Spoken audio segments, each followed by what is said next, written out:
প্রতিদিন এরকম চাঁদা বাড়াইতে আছে। আগে ছিল 10 টাকা, পরে করছে 20 টাকা, পরে এরকম 50 টাকা, এখন চাঁদা 80 টাকা।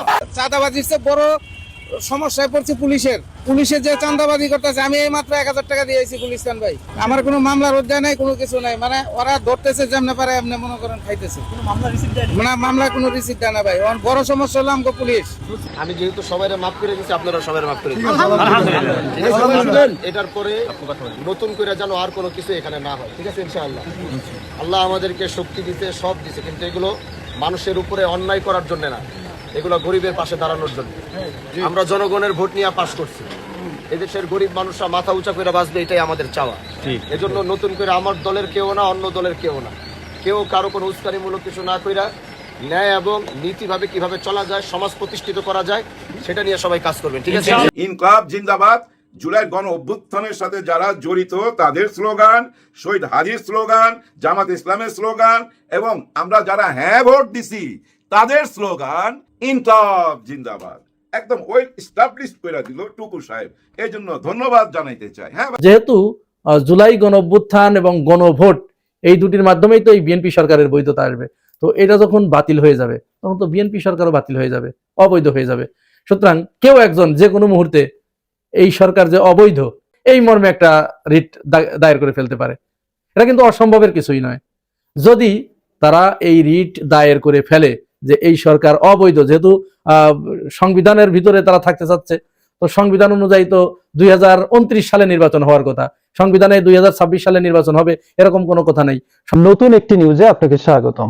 দর্শক, ইতিমধ্যে আজকের ভিডিওর সারাংশ দেখে বুঝতে পেরেছেন ওটা কতটুকু গুরুত্বপূর্ণ তথ্যবহুল আলোচনা হতে যাচ্ছে। তাই অনুরোধ থাকবে ভিডিওটি না টেনে ধারাবাহিকভাবে দেখতে থাকুন।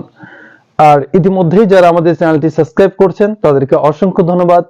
যারা এখনো আমাদের চ্যানেলটি সাবস্ক্রাইব করেনি, চ্যানেলটি সাবস্ক্রাইব করে ভিডিওতে একটি লাইক দিয়ে চলুন দেখে আসি আজকের ভিডিওর বিস্তারিত। চোরেরও পরিবার আছে, চাঁদাবাজেরও পরিবার আছে। এইটা কইরেই তো সে খায় আসছে, এটা কইরে তার সংসার চলে, তাই না?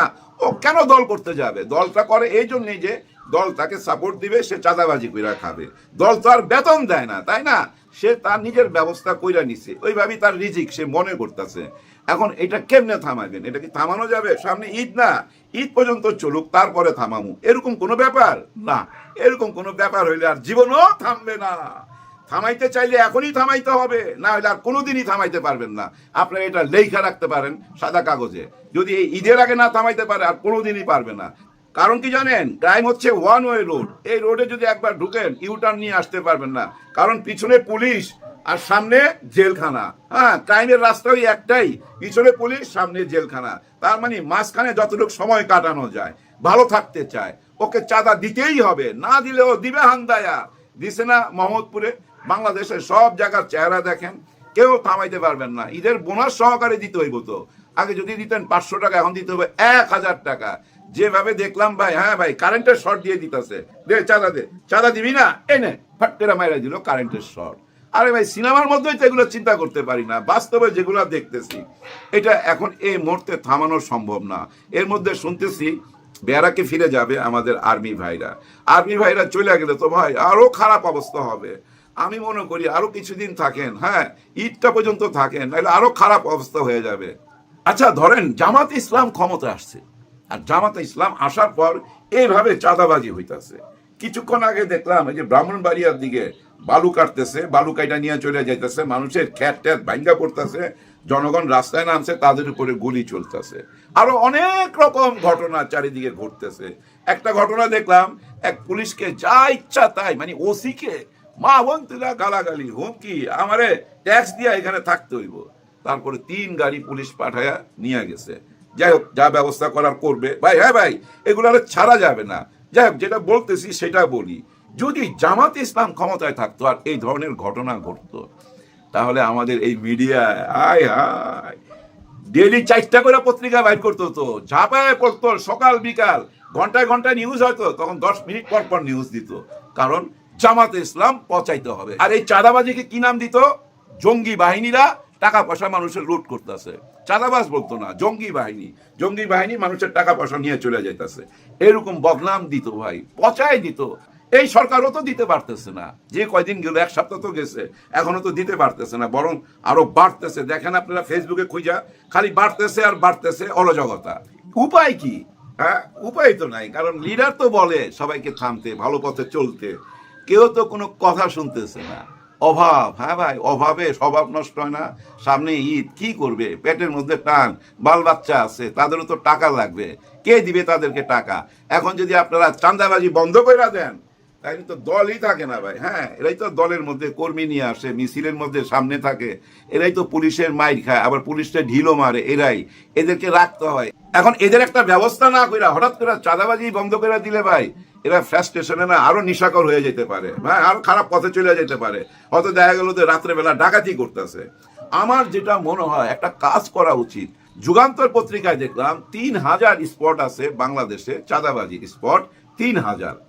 এখান থেকে বাইছা বাইছা যারা একেবারেই বেকার, সত্যি সত্যি বড় বড় ধরনের চাঁদাবাজ, সবাই লিস্ট তৈরি করে না এদেরকে কাজটা শিখায়া বিদেশে পাঠিয়ে দেওয়া উচিত, নিজেদের খরচায়। কত টাকায় আর লাগবে, মানে সব চাঁদাবাজকে বিদেশে কর্ম দিয়ে দিলে আর চাঁদাবাজিটা হয় না, দলেরও ইজ্জত থাকে। কিন্তু এমনি ছাইরা দিবেন, চাঁদাবাজি বন্ধ করে দিবেন, মুখের মধ্যে গামছা বাঁধা ডাকাইতে হয়ে যাবে, রাত্রেবেলা রাস্তার মধ্যে গাছ ফালায়া ডাকাতি করবে, মানুষের বাড়ি ঘরে ঢুকে যাবে, রুখতে পারবেন না। পেটের টান পড়লে মানুষ দিশাহারা হয়ে যায়। তো বুঝেন না কেন? ওদের পেটের একটা ব্যবস্থা করেন। এই চাঁদাবাজিকে কেন্দ্র কইরা ঈদের আগ পর্যন্ত দেখবেন অনেকে এই পৃথিবী থেকে বিদায় নিবে, অনেক মা তার সন্তান হারাবে, অনেক বাবা তার সন্তান হারাবে এই চাঁদাবাজিকে কেন্দ্র কইরা। এটা মাথায় রাখেন, কেউ থামাইতে পারতেছে না, তো চলতেছে। মানুষ চিৎকার করতেছে, রাস্তায় মিছিল করতেছে, মানববন্ধন করতেছে, থানা ঘেরাও করতেছে, কোনো লাভ হইতাছে না। কেমন জানি মনে হইতাছে একটা মগের মুল্লুক। আসলে হয়েছে কি জানেন, সবাই মিলা যদি একটা জায়গায় চলে আসতো, সবাই মিলা যদি রুইখা দাঁড়াইতো, হ্যাঁ ভাই, রুইখা দাঁড়াইতো, তাইলে কাজ হইতো। কিন্তু সবাই তো এক হবে না, কারণ এক হইতে তো আপনারা দিতেছেন না। আমরা এক হওয়ার জন্যই তো একটা ভোট দিছিলাম, হ্যাঁ ভোট, গণভোট। আমাদের ভোটটা তো আপনারা মাইনা নিলেন না। আপনারা জুলাইকে মাইনা নিছেন। অনেককে আমরা কাঁদতে দেখছি, চিৎকার করে কাঁদতে দেখছি যে এই মাসুম বাচ্চাদের জন্য আজকে আমরা স্বাধীনতা পাইছি। আমি নিজে দেখছি, সালাউদ্দিন সাহেব আপনি শিলং থেকে আইসা ওনাদের জন্য দোয়া করছেন, এই মাসুম বাচ্চাদের জন্য। আপনি নিজের মুখে বলছেন এটা দ্বিতীয় স্বাধীনতা। আপনি নিজে বলছেন আমরা জালিমদের হাত থেকে মুক্তি পাইছি, নিজের মুখে বলছেন। আমার কাছে ওইসব ভিডিও আছে। যাই হোক, ওইসব ভিডিও দেখায় প্রমাণ করার কিছু নাই, সত্যটা সবাই জানে। এই ব্যাপারটা যে কেন আপনারা মাইনা নিতেছেন না, এতে পাবলিকের মনের মধ্যে কেমন যেন একটা বিরূপ ধারণা হচ্ছে। অনেকের সাথে আলাপ করে দেখছি, কেউ কিন্তু ভালো চোখে দেখতেছে না। অনেকেই মনে করতেছে পার্শ্ববর্তী দেশ থেকে কোনো চাপ আছে, যার জন্য হ্যাঁ পক্ষে না, যার জন্য গণভোটের পক্ষে না। আবার অনেকে এটাও তুলনা করতেছে যে দেখেন না, বাবর সাহেবের মতো এত পপুলার একজন নেতা। বাবর সাহেব কিন্তু ইয়াং জেনারেশনের আইকন, খুব পছন্দ করে। ওনাকে যেহেতু মন্ত্রী নেয় নাই, কারণ ওই যে 10 ট্রাক মামলা, ওই যে অস্ত্র মামলা, সেই কারণে ভারত থেকে কোনো চাপ আছে যে ওনাকে মন্ত্রী নেওয়া যাবে না। এগুলো কিন্তু লোকে বলা বলি করতেছে, এগুলো কানা ঘুষা চলতেছে। এইসব কানা ঘুষা আরো জোরদার হইতেছে, যেহেতু জুলাই সনদপত্রের জন্য আপনারা শপথ নেন নাই। জুলাই পক্ষে আপনারা না, কিন্তু আপনারা কিন্তু পক্ষে ছিলেন, এখন কেন বিপক্ষে?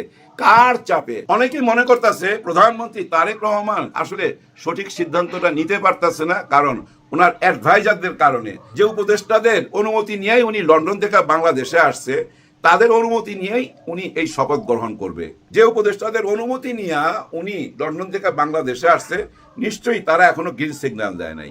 তারা গ্রিন সিগন্যাল দিলেই উনি শপথ নেবে। কিন্তু অনেকেই মনে করতেছে এই শপথটা না নেওয়ার পিছনে একটাই কারণ। সে কারণ কি জানেন? জুলাইকে যদি স্বীকৃতি দেওয়া দেওয়া হয়, তাহলে তো জামাত, ছাত্র শিবির, 11 দল তারাই সামনে চলে আসে। এনসিপি সামনে চলে আসে না, জামাত সামনে চলে আসে না।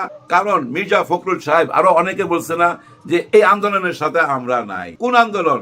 জুলাই যখন আন্দোলন চলতেছিল তখন কিন্তু মির্জা ফখরুল সাহেব বলছিল এই আন্দোলনের সাথে আমরা নাই। অনেককে কিন্তু পিছিয়ে যাইতে দেখছি। যখন শেখ হাসিনা চইলা গেল, তারপরে কিন্তু সবাই সামনে আগে আসলো। কিন্তু একটা টাইমে বোঝা গেল যে জুলাই গণ অভ্যুত্থানটার পিছনে সবচেয়ে বড় শক্তি কাজ করছে মাদ্রাসার ছেলেপেলেরা, জামাতে ইসলাম, ছাত্র শিবির এবং বাংলাদেশের জনগণ, বিএনপি সহকারে সবাই। এমনও দাবি করা হয়েছে যে বিএনপি ছিল এর মাস্টার মাইন্ড। এবং আমরা দেখলাম প্রাইম মিনিস্টার সাহেব আপনি নিজের মুখে বললেন হ্যাঁ ভরে ভোট দিতে। সবকিছুই তো সঠিক যাচ্ছিল, হঠাৎ করে আপনারা এইভাবে নার পক্ষে চলে গেলেন, আবার আমাদেরকে দ্বিধাদ্বন্দ্বে ফেলে দিলেন। মনের মধ্যে একটা অশান্তি কাজ করতেছে সারা বাংলাদেশের মানুষের মনে, যে রোজার পরে মানে ঈদের পরে আবার না দেশটা অশান্ত হয়ে যায়। হইতে পারে ভাই, দেশটা অশান্ত হয়ে যেতে পারে, কারণ এই দাবি না পূরণ কইরা কেউ সামনে আগাইতে পারবেন না, হ্যাঁ আগাইতে দিবেও না। কেন দিবে ভাই? জুলাই কারণেই তো আজকে এই নির্বাচন, যার ফলে আমরা একটা নতুন সরকার পাইছি নির্বাচনের মাধ্যমে। আমরা তো সরকারকে মাইনা নিছি, স্বাগতম জানাইছি, কিন্তু সরকারের তো উচিত আমাদের ভোটটার কি করলো ওইটার জবাব দেওয়া। আমাদের ভোটটা নিয়ে ছিনিমিনি খেললেন, হ্যাঁ এখন এসে আপনারা বলেন আমরা হ্যাঁ ভোটের পক্ষে ছিলাম জাস্ট নির্বাচন করাইবার জন্য। মেজর হাফিজ সাহেব এই কথাটা বলছে যে আমরা হ্যাঁ ভোটে রাজি হয়েছি যেন নির্বাচনটা হয়ে যায়। এটা কোনো কথা? এটা ছেলে খেলা না, এটা ছেলে খেলা না, এটাকে খুব সিরিয়াসলি নিতে হবে। দেশের মানুষ সিরিয়াস কিন্তু এই ব্যাপারে। আপনারা যত রকম চেষ্টাই করেন না কেন এটা দাবায় রাখতে পারবেন না। হ্যাঁ পক্ষে আসতেই হবে। নতুন বাংলাদেশের জন্য যে কাঠামোটা তৈরি করে দিয়ে গেছে ওই কাঠামোর মধ্যে দিয়েই কিন্তু, ওই কাঠামোর ভিতরে দিয়েই কিন্তু আপনাদেরকে 5টা বছর পার করতে হবে। যদি ওই কাঠামোর বাইরে চলে যাইতে চান, ট্র্যাকের বাইরে চলে যান, আমার বিশ্বাস 5 বছর যাওয়াটা কঠিন হয়ে দাঁড়াইতে পারে। 5 বছর ভাই অনেক লম্বা টাইম। আগামী 5 বছর পর নির্বাচন পাবো কিনা উপরওয়ালা জানে। তবে এইটুক দেখা যাইতে চাই যে আপনারা শপথটা নিছেন, জুলাই গণ অভ্যুত্থানকে স্বীকৃতি দিচ্ছেন, নতুন বাংলাদেশের কাঠামোটা মাইনা নিছেন, নতুন একটা বাংলাদেশের যে স্বপ্নটা দেখছি সেই স্বপ্নটা পূরণ করে দেন। মৃত্যুর আগে এইটুক দেখলেই ভাই খুশি, আর কিচ্ছু দরকার নাই।